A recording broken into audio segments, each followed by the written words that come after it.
Hi, and welcome to your favorite business podcast, the Tech Your Business podcast. Today on the podcast, we'll be talking about assistive technology. We'll be talking about accessibility. And to talk about that with us on today's episode is Ivan Bonfield. Ivan is the head of business development at Rebocade Technologies, and today he's going to tell us what Rebocade does. He's going to tell us, share his knowledge, share his expertise on us on what they do. So welcome to the show, Ivan. Yeah, thanks for having me. I'm excited to be here and excited to kind of let you guys know about Reboca and, our role in assistive tech. Yeah. All right. So can you start by explaining what inspired the creation of Reboca and the problem you aim to solve with it? Yeah, definitely. So that kind of traces back to like our founding story and our founder and CEO, Rebecca Rosenberg. So Rebecca has albinism and has low vision due to albinism. So her experience kind of growing up and going through schooling and, eventually college, she was looking for resources to kind of assist her in, what she needed with her low vision disabilities. And she realized that a lot of the resources that were available were more catered towards those who are completely blind. And there wasn't a lot there for folks with low vision. And vision's kind of a spectrum, right? You have perfect 20/20 on one side and completely blind on the other. And then anyone who's sort of in that middle spectrum is considered low vision. And these are folks who have some good usable vision, but, may need a little bit of help kind of maximizing that ability.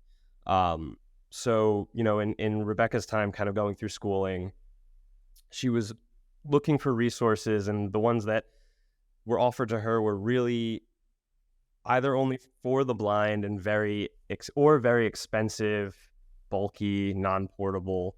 And so she kind of started to get thinking about like, okay, why can't I just do what this is having me do with my phone?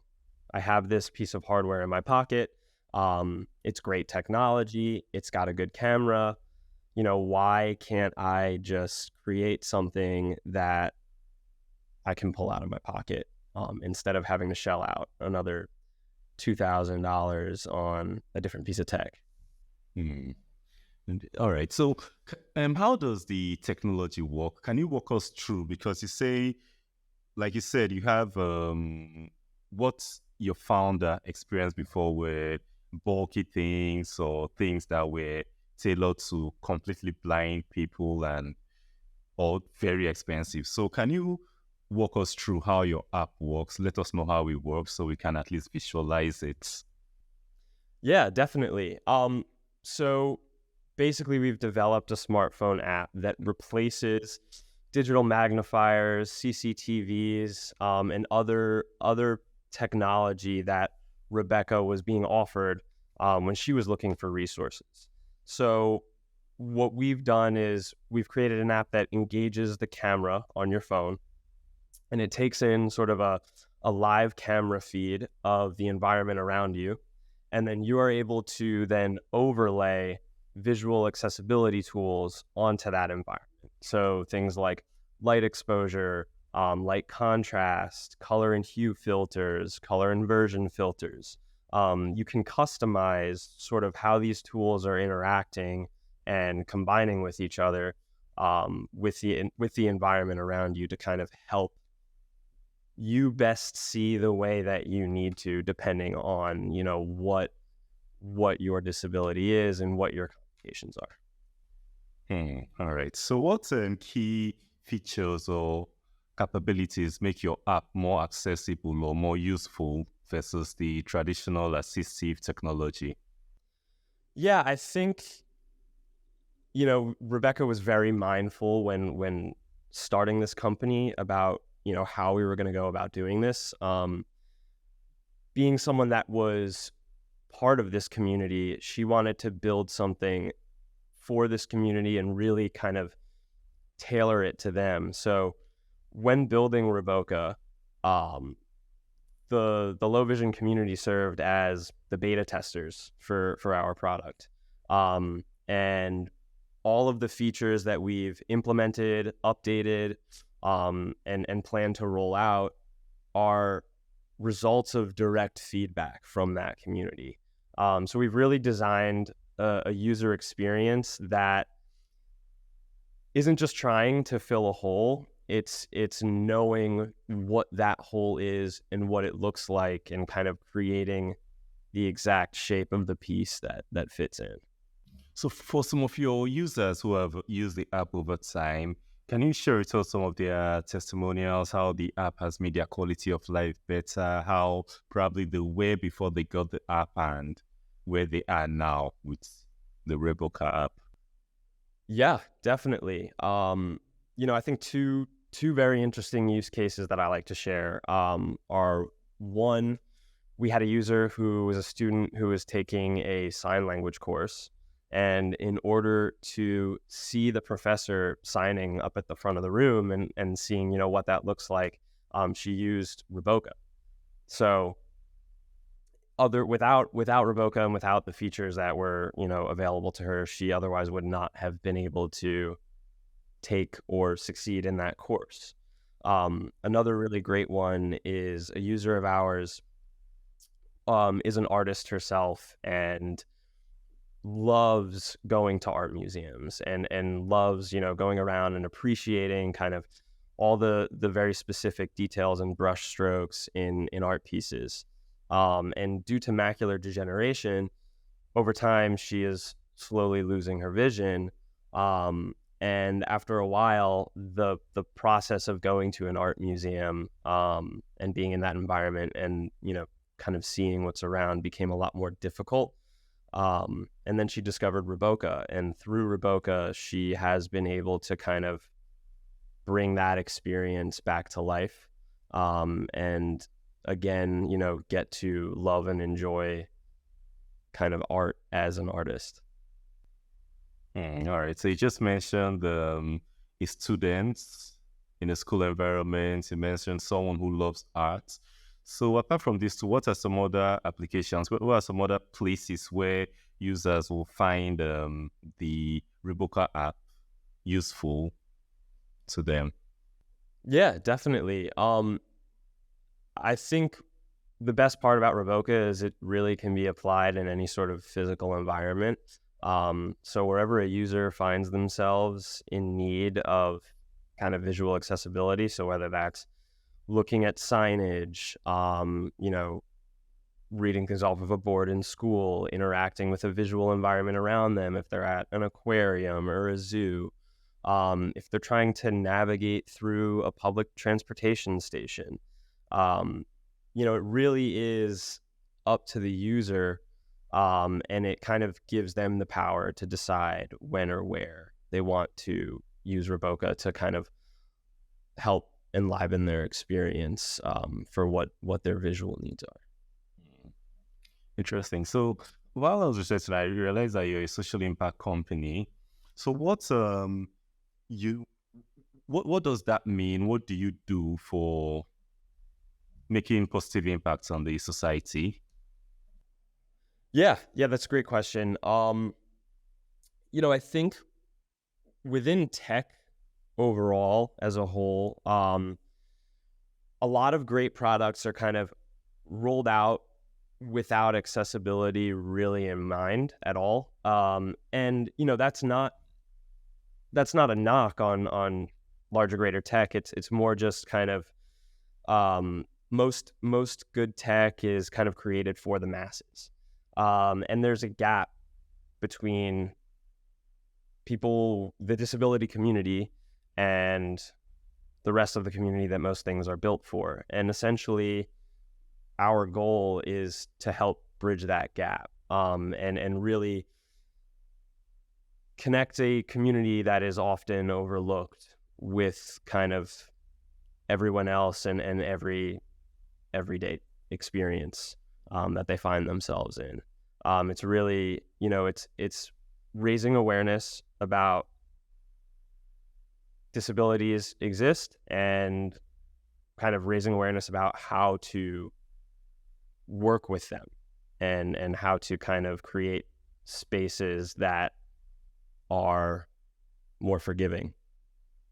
Yeah. Okay. All right. So in getting your app accepted by the community who needs it, what unique opportunities and challenges have you experienced in terms of positioning, accessibility, and growth? Obviously the great part about it is you get to feel like you are directly building something for someone. You feel a close connection to the people you are serving because you know that what you are doing is directly fueled by their preferences, their feedback, their needs. I think some of the challenges are maybe that, there's more specifications involved, and, you're working hard to fix a problem. And you really want to try and get things right when you're doing that. But overall, I would say it really is just a great experience kind of getting to serve a community directly and not just building for the sake of building, but, building for the sake of making a difference and helping people. Hey.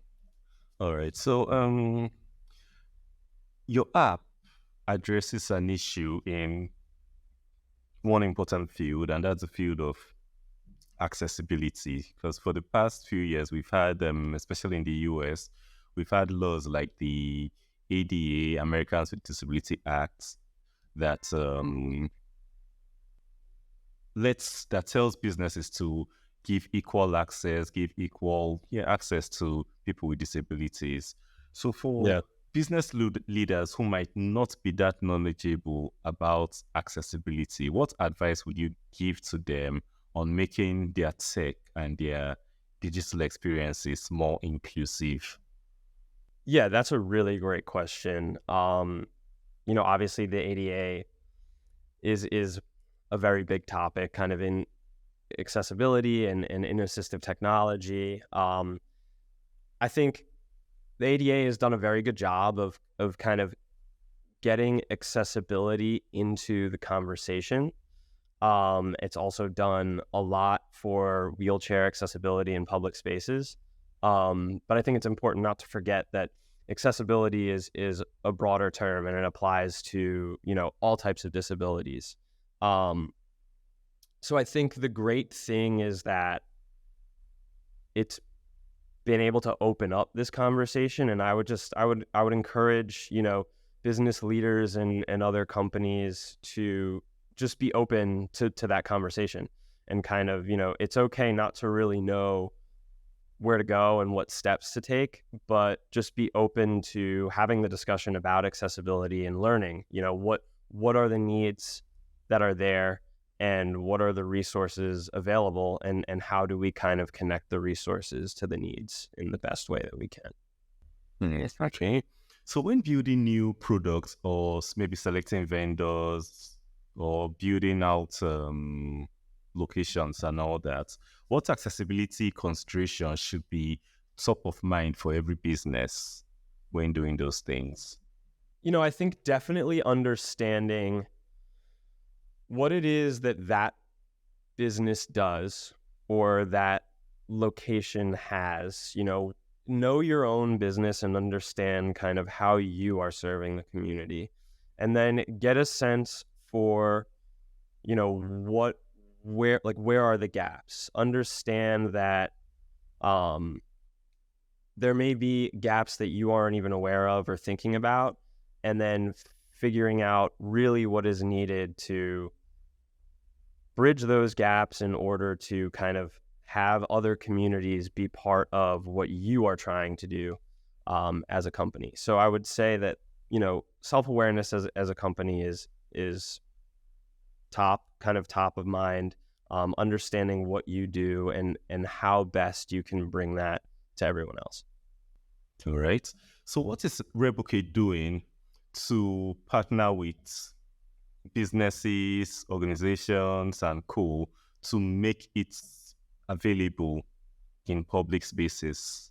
It's having organizations understand, like, okay, what is it that we do, right? So one example of an organization that we are working with is museums.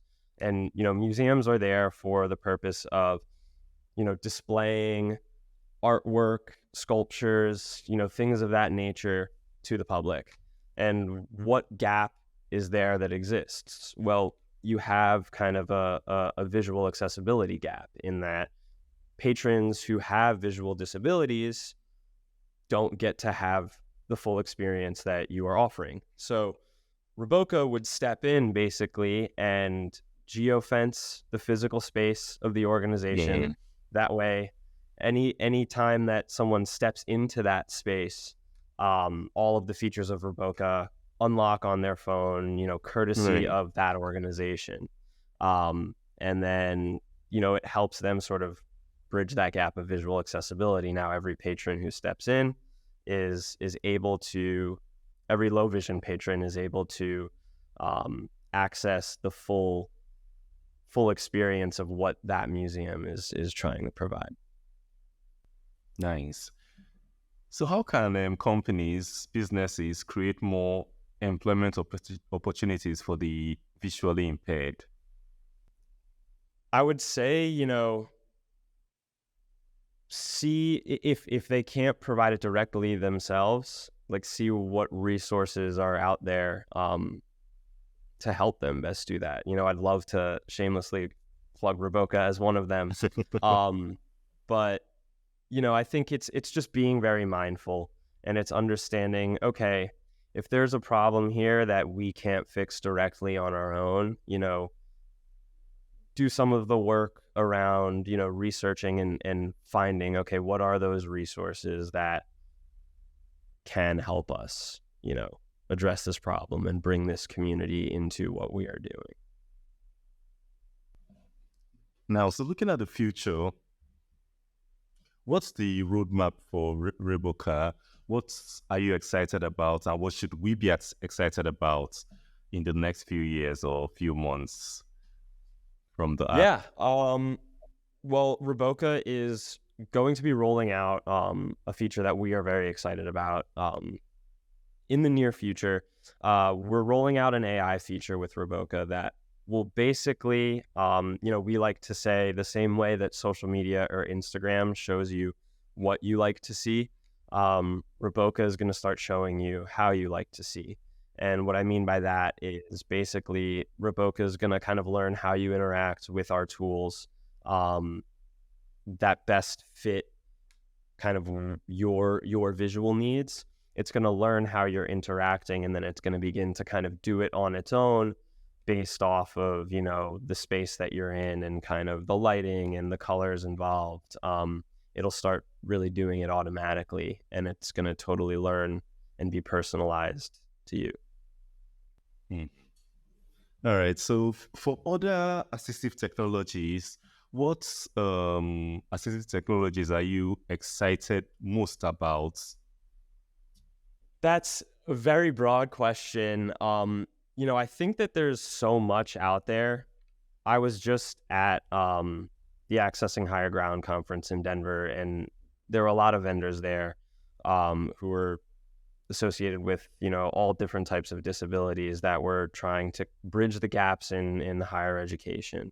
I just think that there is so much available, and I think that it's great that there's such a large community that is coming together to kind of like fix these problems and address these needs. I don't want to point out any specific one, but there's a lot happening kind of in this assistive tech space. Yeah. All right. So what do you see? What do you think? What do you feel is possible in the next maybe 5 to 10 years in the field? What do you feel the future will be with the, there's AI everywhere, there's new technology everywhere. How do you feel all this will pan out in the world of assistive technology and with Roboca? Yeah. I think that there's so much ahead. There's a lot of potential. Tech is always evolving. And, I think that like the same way that Roboca has been able to kind of leverage great tech hardware with great tech software, there's going to start to be a lot more things like that happening. And I think that, everyone should just kind of keep their eyes open on what is available that's providing opportunity. I also think we're kind of at a time where people are starting to pay attention to accessibility, probably more so than even 5 years ago. And so just the sheer fact that like accessibility has now entered the broader conversation of technology and larger tech companies, that in and of itself will, I think, prove to be fruitful over the next 5-10 years. All right. So if you could share one message with engineering and tech leaders around accessibility, what would it be? I would say just keep building for the community that that you're serving. Connect with the purpose that you have on an individual level, a company level, and then just continue to kind of work day to day with addressing the needs that you see there and in the best way that you see fit. All right. So that's for business leaders. So for our listeners and for your users, probably we've spoken for a couple of minutes now. So if there's something maybe you have not touched and you would like to share or you feel they would benefit from knowing, what would that be? I would say that if you're interested in Roboca and what we do and want to learn more, the Roboca app is free to download in the App Store. And so you can just download it and try it out and kind of get a sense and understand, what we're all about and the problem that we're trying to fix. All right. So for anyone interested in the app, you can search for it in the App Store. It's on the Apple and the Android App Store. So the spelling is REBOKEH for those on audio. So the links to the website will be put on the show notes, so you can go there and get the links to all app stores. All right. So thank you so much, Ivan, for coming on the Tech Your Business show today and sharing with us on assistive technology, sharing your app with us and everything else. Yeah, no problem. Thank you, Peter. I enjoyed it. I appreciate you having me on and taking the time. Yeah. And for the listeners, I'm sure you've learned something from this episode.